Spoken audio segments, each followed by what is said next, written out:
일단은 한국 대 카타르 경기 분석을 한번 해보려고 해요. 여러분들이 이렇게 보실 때 라이브 방송으로 한번 해보는 것도 재미있을 것 같아서 제가 대한민국 대 카타르 경기 분석 내용을 한번 이야기해보려고 합니다.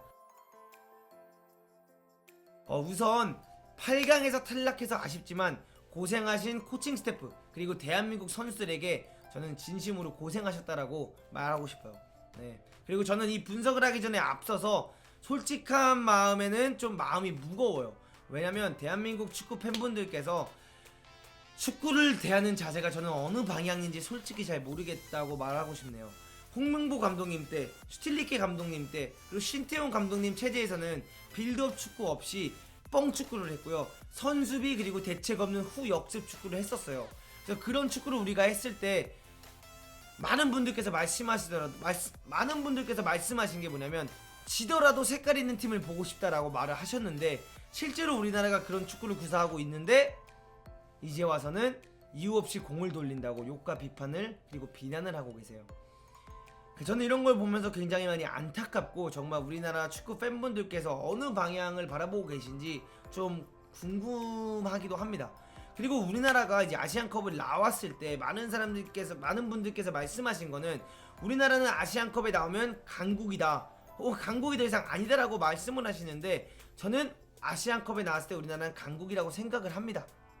스페인, 독일, 브라질 등이 월드컵에 나가게 되면 강국이에요. 그리고 그런 강국을 상대하는 나라들은 대부분 다 점유율 내주고 축구를 하게 되죠. 선수비 후 공격을 한다는 거예요. 그리고 대부분의 팀들은 후 역습도 제대로 못 만들어내는 경우가 많아요. 그러니 대한민국 국가대표팀이 아시안컵에서 일본 혹은 호주 정도가 아니라면 대부분의 팀들은 우리나라를 만났을 때 라인을 내려서 하는 게 저는 당연한 거라고 생각을 하고요. 우리나라가 독일을 이겼을 때 경기력이 좋았다 라고 하시는 분들이 있는데 저는 솔직한 말씀에 말도 안 되는 소리라고 생각을 해요. 물론 사람마다 생각은 다르지만 제 개인적인 생각에는 독일과의 경기력이 좋았다라고 생각하지 않고요. 스웨덴, 멕시코 상대로 우리가 선수비 후 역습을 했을 때 경기력이 좋았나요? 라고 반대로 여러분들께 묻고 싶어요. 스웨덴이랑 멕시코랑 떴을 때랑 똑같이 우리가 독일 때 뛰었는데 독일 때는 그냥 2대0으로 이겼고요. 그래서 우리가 엄청나게 경기력이 좋았다라고 했고 스웨덴과 멕시코 상대로도 똑같이 뛰었는데 그때는 졌어요. 근데 그래서 여러분들이 댓글에는 우리나라 정말 경기력 안 좋았다, 이럴 거면 축구 왜 하냐 라는 댓글들이 많이 남았었죠.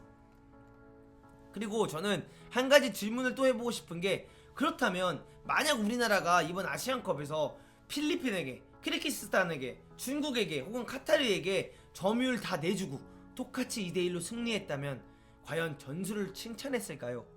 라고 질문해보고 싶네요. 혹은 아니면 중국 애들한테까지도 점유율 내주면서 축구하냐, 내리고 수비 축구하냐 라고 욕을 했을까요? 여러분들은 여기에 대해서 어떻게 대답하실지 저는 좀 궁금합니다.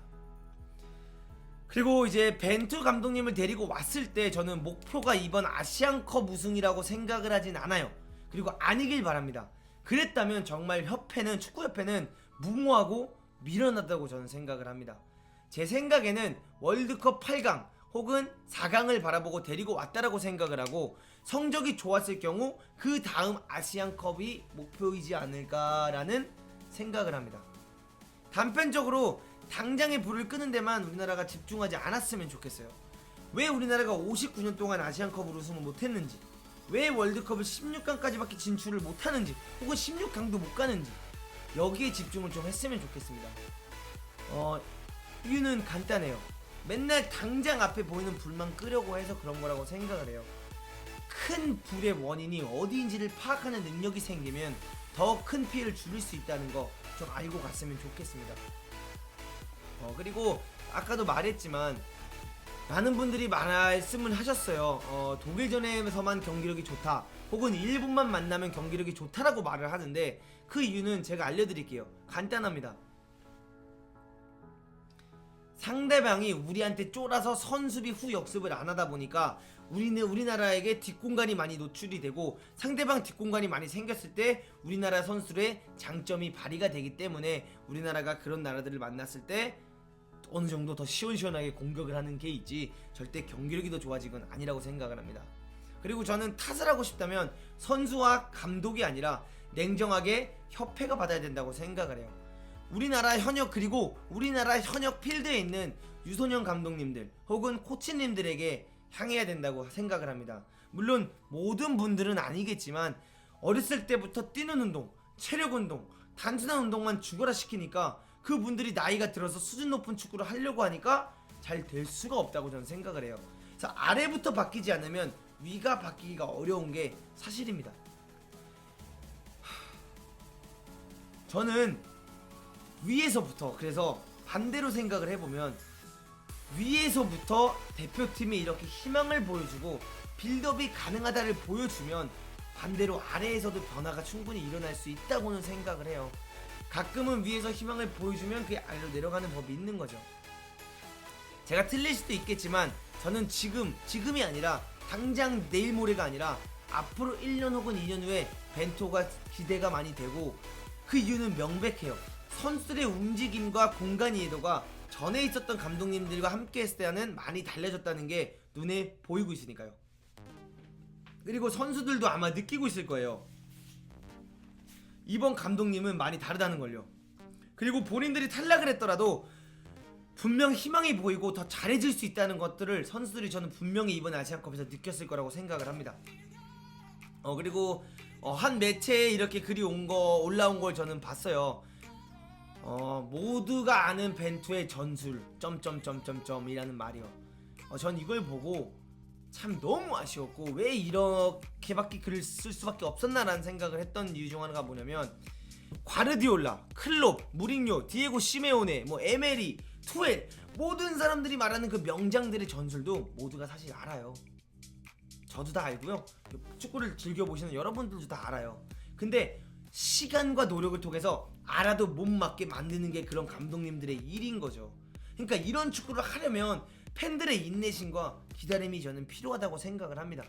벤투 감독님이 확고하게 이런 축구를 하겠다가 없이 이렇게 8강에 갔다가 탈락을 했다면 아마 저도 분명히 벤투를 비판했을 거예요.